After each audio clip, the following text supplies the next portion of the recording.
le Coran et la Bible, c'est fait pour les peuples, où c'est sorti là. C'est pas fait pour nous les Noirs. Vous regardez dans les dispositions du Coran et de la Bible. Vous voyez des choses qui concernent la culture noire? Non. C'est pour eux. C'est d'abord pour eux. Mais alors, nous sommes le seul continent, l'Afrique est le seul continent à ne pas avoir sa religion propre. Il y a le bouddhisme chez les Asiatiques. Il y a l'islam chez les Arabes. Chez les Européens, il y a le protestantisme, le catholicisme, l'Europe, tout ça, etc., etc. Nous avons intérêt à avoir notre religion propre. Et nous, nos prophètes, là, c'est quoi? C'est nos ancêtres. Point.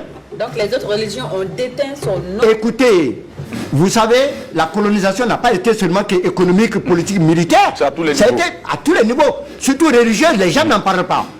Les religions, là, importaient l'islam, le catholicisme, les protestantisme, tout ça, ça a détraqué la culture africaine. On nous a fait jeter nos fétiches. Regardez ici. Discours de Léopold II, roi des Belges en 1983. Qu'est-ce qu'il dit? Allez-y évangéliser l'Afrique et en vous inspirant des intérêts de la Belgique.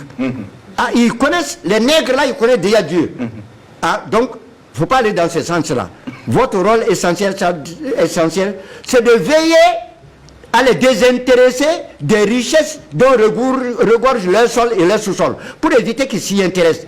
Qu'ils ne nous fassent pas une concurrence meurtrière et rêvent un jour de nous déloger. Il dit aussi, vous devez les détacher et les faire mépriser tout ce qui leur procurerait le courage de nous affronter. Je fais allusion ici à leur fétiche de guerre. Oui.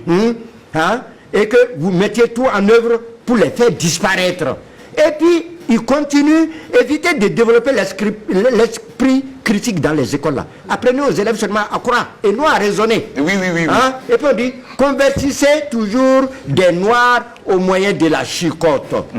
Faites tout pour éviter à jamais que les noirs ne deviennent riches. Faites-leur croire que entreront au paradis les gens qui sont pauvres sur terre ici. Comme ça, ils ne vont pas vouloir être riches. Vous voyez l'affaire. C'est extrait de quoi? C'est extrait de quoi? Discours de Léopold II, quand il a réuni les évangélistes là, pour venir en Afrique. Pour les envoyer les missionnaires. Oui, les missionnaires. D'accord. Et puis chanter chaque jour qu'il est impossible aux riches d'entrer au ciel. Faites-leur payer une taxe chaque semaine à la messe du dimanche. Utilisez ensuite cet argent prétendument destiné aux pauvres là et transférez ainsi vos missions à des centres commerciaux florissants. Vous voyez. Et puis, dites aux Noirs que leur statuette là, c'est l'œuvre de Satan. D'accord. Confisquez-les et allez remplir nos musées avec. Faites oublier aux Noirs leurs ancêtres. Et, vous voyez, donc ils ont réussi leur œuvre. Ça veut dire qu'ils connaissaient la puissance de l'Afrique aussi. Il convient que nous nous réveillons pour savoir que nous devons faire un retour aux sources. Parce que sinon, dans 50 ans, 100 ans, notre culture va disparaître. Un retour aux sources.